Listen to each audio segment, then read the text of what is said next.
Welcome to our channel. Today we how to configure monday.com for workflow management. Easy tutorial step by step clearly. Start by logging into your monday.com account. Once logged in, you'll be taken to your main dashboard. Click on the New Board button in the upper right corner. Choose a template that best suits your workflow needs or start with a blank board.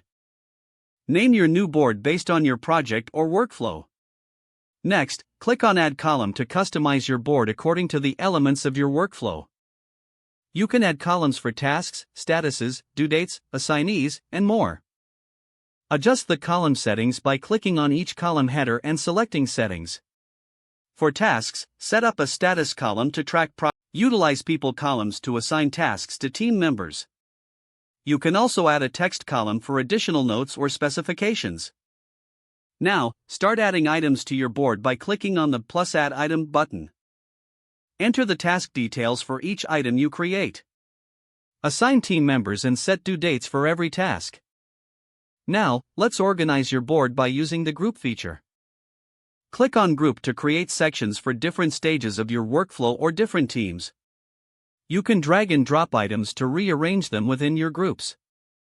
To automate parts of your workflow, click on the Automation button at the top right. Browse through the automation recipes available or create a custom automation. For example, you can set up notifications when a task is completed. Now let's look at how to view your workflow in different formats. Click on Views to select options like Kanban, Gantt, or Calendar. Each view offers a unique perspective on your project's progress. Finally, invite team members to collaborate by clicking the Invite button. Enter their email addresses and assign appropriate permissions. You are now set up to manage your workflow efficiently on monday.com. If the page does not load, refresh the browser or try again in a private or incognito window.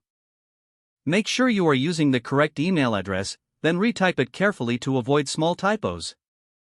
If your password is not accepted, use the reset option and create a new strong password you can remember. Don't forget to like this video and subscribe to our channel for more step-by-step tech guides.